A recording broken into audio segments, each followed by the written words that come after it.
नमस्कार साथियों, मैं कुलदीप वर्मा आपका हार्दिक स्वागत करता हूं। जैसा कि पिछले वीडियो में हमने आपको ब्राह्म चिह्न के बारे में समझाया था। आज मैं ब्राह्म चिह्न से संबंधित कुछ महत्वपूर्ण प्रश्नों को लाया हूं, जो परीक्षा हेतु सही साबित होंगे। जिन साथियों ने हमारे चैनल को अभी तक सब्सक्राइब नहीं किया है, जो लोग नए जुड़ रहे हैं, वो लोग हमारे चैनल को सब्सक्राइब करें, वीडियो अच्छा लगे तो लाइक करें और लोगों तक शेयर करें। जो बच्चे हमारी वीडियो देख रहे हैं, तो बच्चे देखते तो बहुत हैं, लेकिन कुछ लाइक नहीं कर रहे हैं, ना शेयर कर रहे हैं। तो उनसे यही कहूँगा कि वीडियो आपके एग्ज़ाम के लिए कारगर ज़रूर होगी। एक बार एग्ज़ाम दे के आइए और सारे क्वेश्चन वीडियो से मिला लीजिए। तो सभी विद्यार्थियों से यही कहूँगा कि जो भी आप वीडियो देख रहे हैं, उसे लाइक कीजिए, शेयर कीजिए और लोगों तक पहुँचाइए। ज़्यादा और जो लोग नए जुड़ रहे हैं, वो हमारे चैनल को सब्सक्राइब कीजिए। जो भी कोई समस्या होती है, तो दिए गए नंबर पर आप हमें कॉल करके बता सकते हैं। हमारा नंबर है 8299801428। ये मेरा नंबर है, इस नंबर पर आप कॉल करके पूछ सकते हैं। तो देर ना करते हुए चलते हैं आज के पहले प्रश्न की तरफ। कौन-सा विकल्प अल्पविराम के लिए सही है? अल्पविराम के लिए सही है, ये पूछा गया है इसमें। तो ए, बी, सी, डी कौन-सा विकल्प सही होगा? इसका सही उत्तर होगा A. A is the right answer. ये आपका अल्पविराम है और ये इसका अर्धविराम है। ये अर्धविराम है। सारे प्रश्न को हम एनालिसिस करके चलेंगे। ये अर्धविराम है, ये उपविराम है और ये विस्मय सूचक चिन्ह है। विस्मय सूचक चिन्ह है। जिन छात्रों ने हमारा कल का वीडियो देखा है, वो सभी बच्चे ज़रूर पढ़ रहे होंगे। उन्हें ज़रूर आंसर आ गया होगा इसका कि अल्पविराम कौन-सा है। पिछले प्लेलिस्ट में हमारी वीडियोज़ डली हैं, उन्हें आप देख लीजिएगा और पढ़ लीजिएगा, नोट्स बना लीजिएगा, जो आपके एग्ज़ाम में बहुत कारगर साबित होंगी। आगे की तरफ चलते हैं। अच्छा प्रश्न है ये। वाक्य में 2 या 2 से अधिक समान पदों, या ध्यान रखना ये बात पॉइंट, समान पदों या पद्यांशों में संयोजक अव्यय और, ये ध्यान देना है, और की गुंजाइश हो तो वहाँ निम्न में से कौन-सा विराम चिन्ह प्रयुक्त होता है? जो बात कही गई उसको बड़े ध्यान से समझना है। बात बताई गई है कि समान पद हों, संयोजक हों, अव्यय जुड़ा हो और संयोजक अव्यय और से जुड़ा हो, तो उस और की गुंजाइश की जगह, मतलब और की जगह हम किस विराम चिन्ह का प्रयोग कर सकते हैं, ये बात बताई गई। तो जैसे राम और श्याम जैसे लिखा है, तो और की जगह हम किस चिन्ह का प्रयोग कर सकते हैं? सभी को पता होगा। जिन बच्चों ने हमारी कल की वीडियो देखी, जरूर बता सकते हैं। अल्पविराम का प्रयोग किया जाता है, तो इसका सी आंसर सही हो जाएगा। अल्पविराम का प्रयोग किया जाएगा। चलते हैं अल्पविराम के बारे में थोड़ा समझेंगे। क्या है अल्पविराम? नोट करेंगे सभी लोग अपनी अपनी नोटबुक में। ये जो अल्पविराम संबंधित कुछ पॉइंट दिए गए, बहुत ही इंपॉर्टेंट पॉइंट हैं। इनको आप जरूर से जरूर इंपॉर्टेंट कीजिएगा। अल्पविराम, अल्पविराम का अर्थ है न्यून या ठहराव। अल्पविराम जो है, अल्पविराम का अर्थ है न्यून या ठहराव। वाक्य में जहां बहुत ही कम ठहराव होता है, वहां अल्पविराम का प्रयोग होता है। इस चिन्ह का प्रयोग सर्वाधिक होता है। सामान्यतः अल्पविराम का प्रयोग निम्नलिखित स्थितियों में होता है। इनकी स्थितियां क्या हैं? जहां भाव अतिरेक के कारण शब्दों की पुनरावृत्ति हो। याद रखना है, क्या कहा गया? शब्दों की पुनरावृत्ति हो। जैसे कि राधे राधे, दिन दिन, रात रात, ऐसे शब्दों की अगर पुनरावृत्ति होती है, तो इनके बीच में हम किसका प्रयोग करते हैं? अल्पविराम चिन्ह का प्रयोग करते हैं। जहां एक तरह के कई शब्द, वाक्यांश या वाक्य एक साथ आते हैं, तो उनके बीच अल्पविराम का प्रयोग होता है। एक तरह के, जैसे राधे राधे, ये जैसे दिया गया एक तरह के शब्द हैं, इनके बीच अल्पविराम चिन्ह का प्रयोग होगा। पर, परंतु, इसलिए, अतः, क्योंकि, बल्कि, तथापि, जिससे, आदि, यानी जिससे, ये जो अव्यय दिए गए हैं, पर, परंतु, इसलिए, अतः, क्योंकि, इसलिए, तथापि, आदि, जिससे, इनके पूर्व अल्पविराम का प्रयोग होता है। जैसे कल का वीडियो देखा होगा जिसने, उसे पता होगा, मैं उसके घर गया था, परंतु, परंतु के बाद वह नहीं मिला। इस तरीके से आप समझ सकते हैं, इस तरीके से समझ सकते हैं कि इन अव्यय के बाद हम अल्पविराम चिन्ह का प्रयोग करते हैं। बहुत ही ध्यान से समझते चलेंगे सभी लोग। इस चिन्ह का प्रयोग करते हैं। संबोधन के समय जिसे संबोधित किया जाता है उसके बाद अल्पविराम का चिन्ह हो, जैसे कि दोस्तों, तो इसके बाद हम इसका प्रयोग करेंगे। आज हम विराम चिन्ह के बारे में बात करेंगे।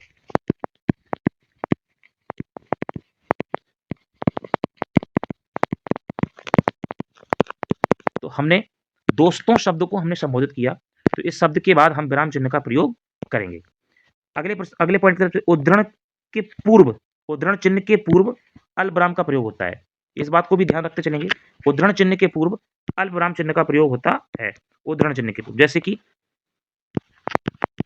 नेता जी ने कहा, यहां लगेगा आपका अल्पविराम और यहां लगेगा आपका उद्धरण चिन्ह। तो उद्धरण चिन्ह के पूर्व हम किसका प्रयोग करते हैं? अल्पविराम का प्रयोग करते हैं। अगला पॉइंट यह वह तब सो तो और अब आदि के लोप होने पर वाक्य में अल्पविराम का प्रयोग होता है। इनका अगर लोप है, जैसे और, जैसे राम और श्याम, ऐसे हमने बताया था आपको। तो यदि तुम मुझसे मिलते तो, जैसे यदि तुम मुझसे मिलते तो इस तो की जगह हम किसका प्रयोग कर सकते हैं? इस तो की जगह अल्पविराम का प्रयोग कर सकते हैं। बस वस्तुतः अच्छा वास्तव में आदि से प्रारंभ होने वाले वाक्यों में इसके पश्चात अल्पविराम का प्रयोग होता है। अच्छा तो हम चलते हैं, जैसे ये वाक्य लिखा है, अच्छा तो हम चलते हैं, तो अच्छा के बाद हमने इस चिन्ह का प्रयोग किया है। तारीख के साथ महीने के नाम लिखने के बाद सन संवत के पूर्व अल्पविराम का प्रयोग किया जाता है। 22 जनवरी 2025, जैसे हमने लिखा। अंकों को लिखते समय भी अल्पविराम का प्रयोग किया जाता है। 1 2 3 कॉमा लगा के इनको लिख सकते हैं। तो समझ में आया होगा। जो लोग हमारे साथ जुड़ रहे हैं उनसे यही बात कहूंगा कि हमारे इस वीडियो को लाइक कीजिएगा, शेयर कीजिएगा, लोगों तक पहुंचा दीजिएगा। तुम लोग लाइक बहुत कम करते हो। प्रश्न की तरफ चलते हैं। अगला प्रश्न है, योजक चिन्ह का सही उदाहरण कौन सा है? शिवाजी और शिवेश भाई बहन है। हेमा गुनगुन माया सहेलियां हैं। रोहन ने कहा मुझे पढ़ाई करनी है, मैं घूमने जा रही हूँ। ये जो विकल्प दिए गए हैं इनको पढ़ करके आपको बताना है कि कौन सा विकल्प इसका सही आंसर होगा योजक चिन्ह के लिए। योजक चिन्ह के लिए तो शिवाजी और शिवेश भाई बहन है। भाई बहन, भाई बहन। अब जिसने भी कल का वीडियो देखा होगा उसे सब समझ में आ गया होगा। रात दिन, अच्छा बुरा, लिखना पढ़ना, इनके साथ योजक चिन्ह का प्रयोग होता है। चलते हैं योजक चिन्ह के बारे में थोड़ा सा जानते हैं। क्या है योजक चिन्ह? हिंदी में अल्पविराम के बाद योजक चिन्ह का प्रयोग अधिक होता है। दो शब्दों में परस्पर संबंध स्पष्ट करने के लिए तथा उन्हें जोड़कर लिखने के लिए योजक चिन्ह का प्रयोग किया जाता है। इसे विभाजक चिन्ह कहते हैं। ये बात जरूर ध्यान देना आप, इसे विभाजक चिन्ह कहते हैं। योजक चिन्ह का दूसरा नाम है विभाजक चिन्ह। योजक चिन्ह का दूसरा नाम है विभाजक चिन्ह। उदाहरण जैसे जीवन में सुख दुख तो चलता ही रहता है, रात दिन परिश्रम करने पर ही सफलता मिलती है। तो रात दिन के बीच योजक चिन्ह लगा है, सुख दुख के बीच योजक चिन्ह लगा है। आशा करते हैं आप लोगों को समझ में आया होगा ये योजक चिन्ह। चलते हैं अगले प्रश्न की तरफ। प्रश्न है, किसी के द्वारा कहे गए वचन को ज्यों का त्यों लिखने के लिए किस चिन्ह का प्रयोग किया जाता है? योजक चिन्ह का, उद्धरण चिन्ह का, अल्पविराम का, अर्धविराम का? इसका राइट आंसर होगा उद्धरण चिन्ह का प्रयोग होता। कैसे होता है उद्धरण चिन्ह? उद्धरण चिन्ह इस तरीके का होता है, या एक गहरा उद्धरण चिन्ह ऐसा होता है। ऊपर वाला दोहरा उद्धरण चिन्ह है, नीचे वाला एक गहरा उद्धरण चिन्ह है। चल उद्धरण चिन्ह के बारे में डिटेल से जानेंगे। क्या है उद्धरण चिन्ह? इसको अवतरण चिन्ह कहते हैं। किसी वाक्य में किसी खास शब्द पर जोर देने के लिए अवतरण या उद्धरण चिन्ह का प्रयोग किया जाता है। ये दो प्रकार के होते हैं, गहरा और दोहरा। ये छप नहीं पाया, इसको दोबारा से लिख देते हैं, दोहरा। ये गहरा अवतरण चिन्ह या दोहरा अवतरण चिन्ह इसको कहते हैं। अवतरण चिन्ह किसी वाक्य में किसी खास शब्द पर जोर देने के लिए इसका प्रयोग किया जाता है, लिखा ऊपर, अर्थात किसी और के द्वारा लिखे या कहे गए, ये बात ध्यान देना है, किसी और के द्वारा लिखे या कहे गए वाक्य या शब्दों को ज्यों का त्यों लिखने के लिए अवतरण चिन्ह या अवतरण चिन्ह का प्रयोग किया जाता है। जैसे लिखा हुआ है, महाकवि तुलसीदास ने सत्य कहा है, पराधीन सपनेऊ सुख नाहि। तो तुलसीदास के शब्दों को हमने लिखकर बताया है, तो जो हमने लिखकर बताया है उसको हमने उद्धरण चिन्ह के अंतर्गत लिखा है। चलते हैं अगले प्रश्न की तरफ। दिए गए विकल्प में से कौन सा रेखांकन चिन्ह है? बड़ा ही अच्छा प्रश्न है ये। रेखांकन चिन्ह, ये पूर्ण विराम है, ये इंग्लिश का फुल स्टॉप है, इंग्लिश में कहते हैं इसको फुल स्टॉप, इंग्लिश का है, हिंदी में इसका प्रयोग नहीं होता है। ये आपका रेखांकन चिन्ह है, रेखांकन चिन्ह है, और ये योजक चिन्ह है, ये योजक चिन्ह है। तो इसका आंसर सी हो जाएगा, रेखांकन चिन्ह, सी। चलते हैं रेखांकन चिन्ह के बारे में थोड़ा सा जानेंगे। किसी भी वाक्य में महत्वपूर्ण शब्द, पद, वाक्य को रेखांकित करने के लिए रेखांकन चिन्ह का प्रयोग किया जाता है। आप चिन्ह देख रहे हैं, ये लिखा है, जैसे तमस, तमस को हमने अलग से बताया और रेखांकित भी किया है। उपन्यास भीष्म साहनी का प्रमुख उपन्यास है, तो ये रेखांकन चिन्ह, रेखांकन चिन्ह है। चलते हैं अगले पॉइंट की तरफ, अगले प्रश्न की तरफ। समानाधिकरण शब्दों के मध्य में किस विराम चिन्ह का प्रयोग किया जाता है? समानाधिकरण, जो समान अधिकार रखते हैं, समानाधिकरण देखना है, लाघव चिन्ह का प्रयोग करते हैं, अल्प विराम का प्रयोग करते हैं, विवरण चिन्ह का प्रयोग करते हैं, या अर्ध विराम चिन्ह का प्रयोग करते हैं। समानाधिकरण जब जो दोनों ही समान हो, समानाधिकरण जैसे जिसको पर्यायवाची के रूप में जानते हैं, समानाधिकरण के रूप में जानते हैं, दोनों शब्दों का एक ही महत्व हो, एक ही अधिकार हो, उसे समानाधिकरण कहते हैं। तो पता करेंगे कौन सा है, इसका राइट आंसर होगा अल्प विराम। चलते हैं समानाधिकरण शब्द के बारे में या अल्प विराम के बारे में थोड़ा सा जानेंगे, क्या है। समानाधिकरण शब्दों के मध्य में अल्प विराम चिन्ह का प्रयोग किया जाता है। समानाधिकरण शब्द, समानाधिकरण व्याकरण में वह शब्द या वाक्यांश जो वाक्य में किसी समानार्थी शब्द का अर्थ स्पष्ट करने के लिए किया जाता है। जैसे लोगों से लड़ते फिरना, यही आपका काम है, मतलब व्यक्ति का इसमें बताया गया है कि लोगों से लड़ते फिरना, इसके लिए यह शब्द प्रयोग किया गया समानार्थी, मतलब यही आपका काम है। काम क्या है? लोगों से लड़ते फिरना। जो आपको यही शब्द दिया गया है ना, यही शब्द, ये इसके लिए आया है, तो इसका अर्थ या इसका अर्थ इस वाक्य में एक ही है, समान अधिकार रखता है। इसमें यही शब्द लड़ते फिरने का समानाधिकरण है। अगला उदाहरण है, राजा जनक की पुत्री राम की पत्नी थी। अब देखो, जो जनक जी की पुत्री हैं सीता, वही श्री रामचंद्र जी की पत्नी है, अर्थात सीता। दोनों ही पद समान अधिकार रखते हैं। अगला, भारत के प्रधानमंत्री नरेंद्र मोदी दुबई गए। नरेंद्र मोदी जो हैं वही भारत के प्रधानमंत्री हैं, वर्तमान की बात कर रहे हैं। तो ये दोनों पद आपस में समान अधिकार रखते हैं। तो इस तरह के शब्दों के बीच हम अल्प विराम चिन्ह का प्रयोग करते हैं, अल्प विराम चिन्ह का प्रयोग करते हैं। अगला पॉइंट, अगले प्रश्न की तरफ चलते हैं। निम्नलिखित में अवतरण चिन्ह कौन सा है? अभी हमने समझाया था, आप सभी लोग जवाब देंगे कौन सा चिन्ह है जो अवतरण चिन्ह है, ए बी सी डी। तो इसका सही आंसर होगा ए।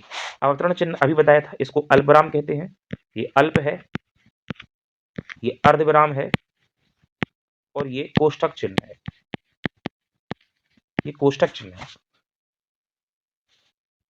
चलते हैं आगे तरफ। अवतरण चिन्ह के बारे में हम पहले से ही बता चुके हैं, तो इसका विश्लेषण दोबारा नहीं करेंगे। जहां पर अगला प्रश्न है, जहां पर अल्पविराम के प्रयोग से भ्रांति होने की संभावना हो। सारे प्रश्न बड़े ही महत्वपूर्ण हैं। जिन लोगों ने अभी तक हमारे चैनल को सब्सक्राइब नहीं किया है, लाइक नहीं किया वीडियो को, तो लाइक कीजिए भाई। ज़्यादा लोग देखते हैं, देख रहे होते हैं, लेकिन लाइक नहीं करते हैं, ये तो गलत बात है भाई। इतनी मेहनत लगती है वीडियो बनाने में, आप लोगों का एक लाइक बन जाए तो ठीक रहता है। लाइक करिए, वीडियो को शेयर कीजिए, चैनल को सब्सक्राइब कीजिए, ताकि आप लोगों का ऐसे सपोर्ट मिलता रहे। जहां पर अल्पविराम के प्रयोग से भ्रांति होने की संभावना है, अल्पविराम के होने से भ्रम हो जाए आपको, वहां पर किस चिन्ह का प्रयोग अनिवार्य है? अर्धविराम, विस्मयादिबोधक, प्रश्नवाचक या योजक चिन्ह? इसका सही आंसर क्या होगा? आप लोग कमेंट बॉक्स में बताइएगा। और प्रश्न और भी इसके आगे, अभी जाइएगा मत। इसका राइट आंसर होगा अर्धविराम। इसका राइट आंसर जो होगा वो होगा अर्धविराम। जानते हैं अर्धविराम के बारे में, क्या है अर्धविराम? जहां पूर्ण विराम की अपेक्षा कम देर और अल्पविराम की अपेक्षा अधिक देर तक रुकना हो, वहां अर्धविराम होता है। पूर्ण विराम वाक्य का समाप्ति सूचक चिन्ह होता है ये, और अल्पविराम थोड़ी देर के लिए रुकना होता है। तो समाप्ति से कम और थोड़ी देर से ज्यादा रुकने के लिए अर्धविराम चिन्ह का प्रयोग किया जाता है।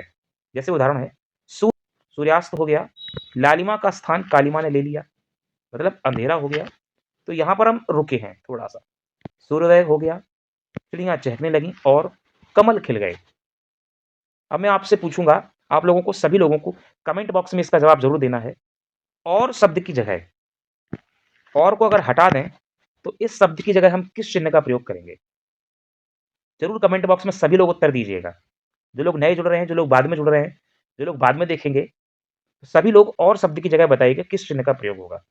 अगला पॉइंट है, फलों में आम को सर्वश्रेष्ठ फल माना गया है, ये अर्धविराम चिन्ह का प्रयोग। किंतु श्रीनगर में और ही किस्म के फल विशेष रूप में पैदा होते हैं।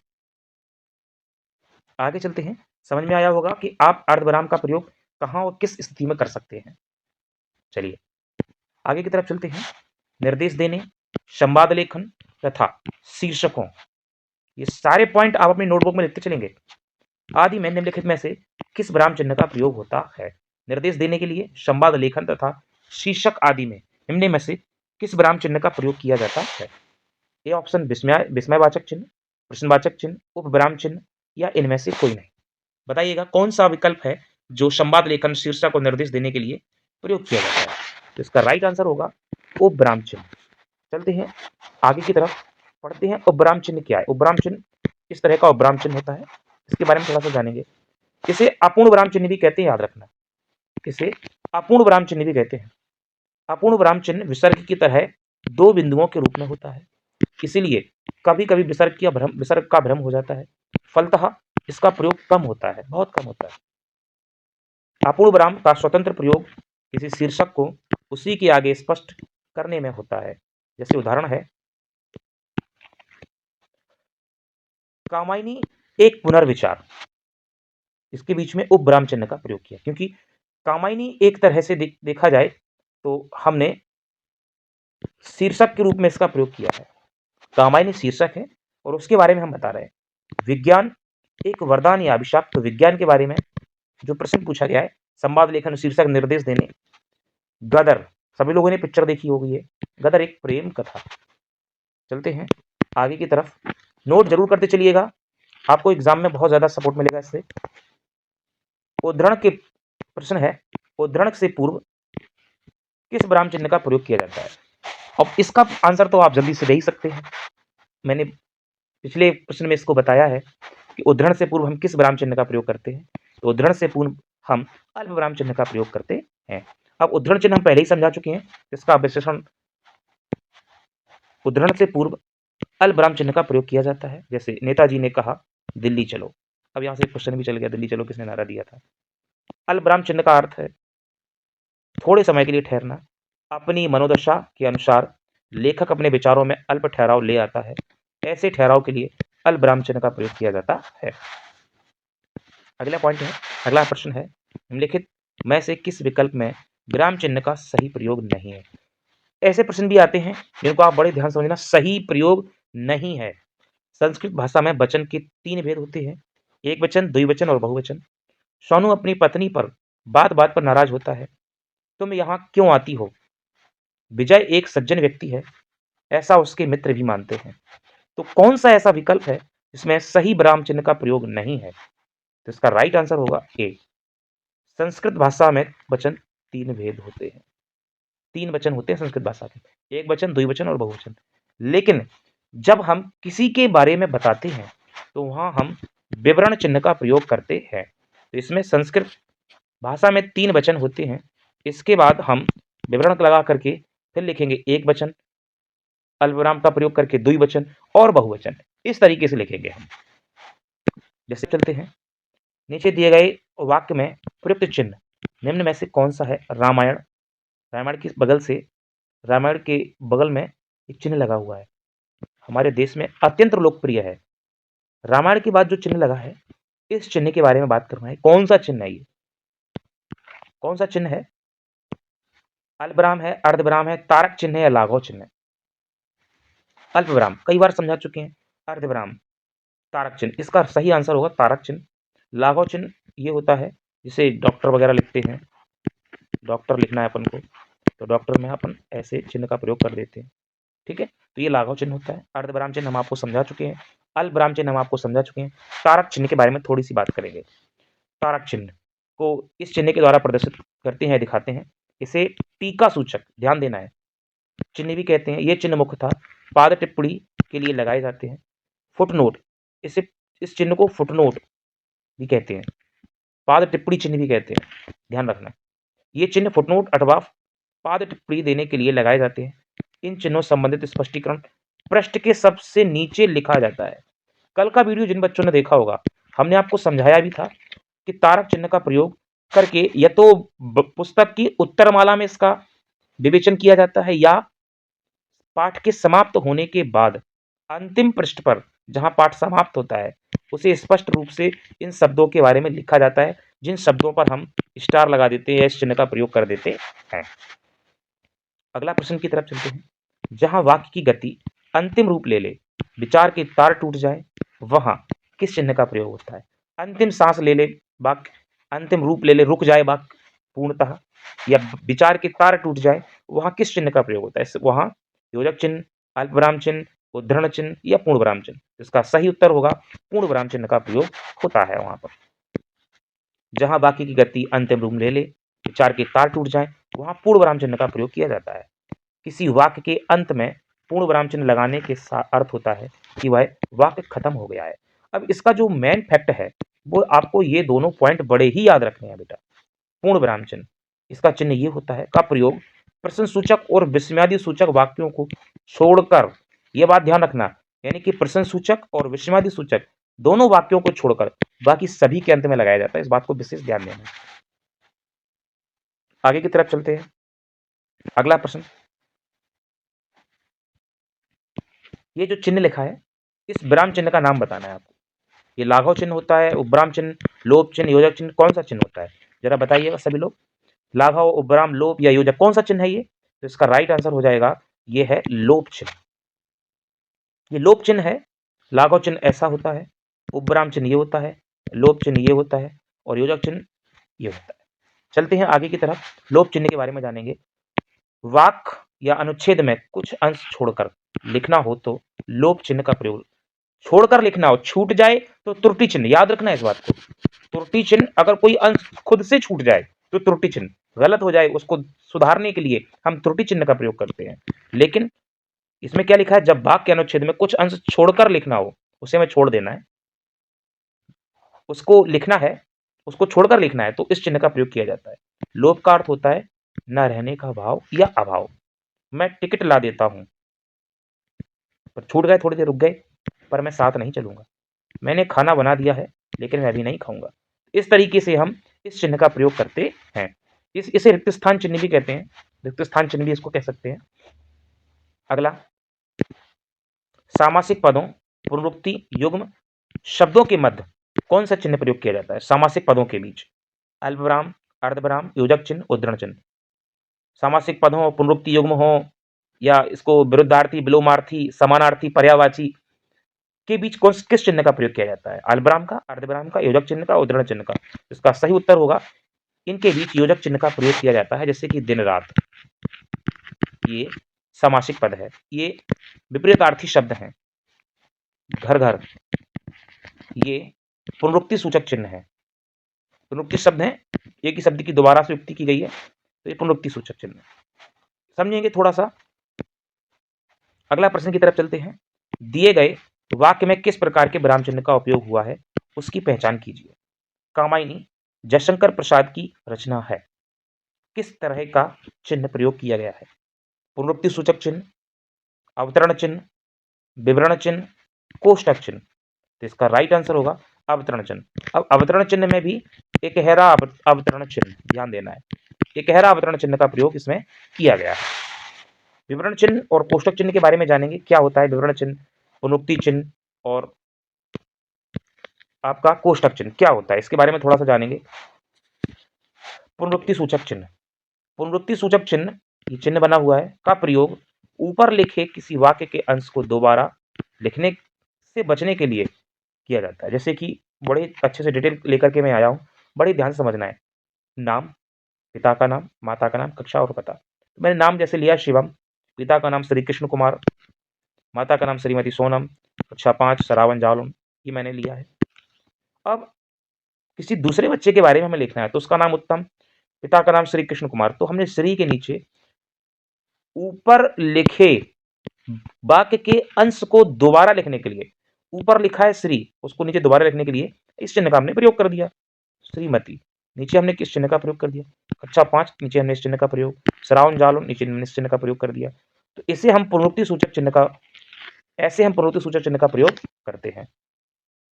चलते हैं आगे की तरफ। जैसे लिखा हुआ है विवरण चिन्ह, क्या है विवरण चिन्ह, इसके बारे में थोड़ा सा जानेंगे। विवरण चिन्ह का प्रयोग वाक्यांश में जानकारी, सूचना या निर्देश आदि को दर्शाने या विवरण देने के लिए किया जाता है। जैसे हिमालय से निकलने वाली प्रमुख नदी हैं गंगा, मेघना, ब्रह्मपुत्र, सिंधु, तो नदियों का विवरण हमने यहाँ दिया है। इस तरीके से हमने विवरण चिन्ह का प्रयोग किया है। चलते हैं कोष्ठक चिन्ह की बात कर लेते हैं।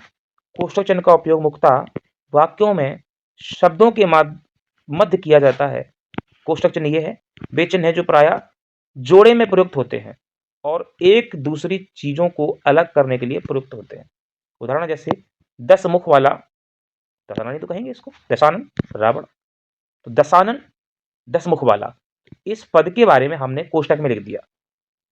लता मंगेशकर भारत की कोकिला, यानी कि कोकिला का अर्थ जो है मीठा गाने वाली। तो इस तरीके से हम कोष्ठक चिन्ह का प्रयोग करते हैं। साथियों, आज का वीडियो जो है हमारा यही समाप्त होता है। और जिन छात्रों ने अभी तक हमारे चैनल को लाइक नहीं किया है, हमारे चैनल को फॉलो नहीं किया है, सब्सक्राइब नहीं किया है, ये तो गलत बात है भाई। इतनी मेहनत लगती है वीडियो बनाने में, लोगों को शेयर कीजिए, सब्सक्राइब कीजिए और नोट्स जरूर कीजिए। आप नोट्स तैयार जरूर कीजिए, एग्जाम दे के आना और तब कहना सारे वीडियो डले मिलेंगे आपको, सारे प्रश्न आपके मिलेंगे। इस वीडियो से ब्राह्म चिन्ह का एक भी क्वेश्चन नहीं छूटेगा। तो आशा करते हैं आप लोगों को ये वीडियो बड़ा ही अच्छा लगा होगा। और फिर से वही बात, मेरे चैनल को सब्सक्राइब कीजिए, वीडियो को लाइक कीजिए, शेयर कीजिए। धन्यवाद।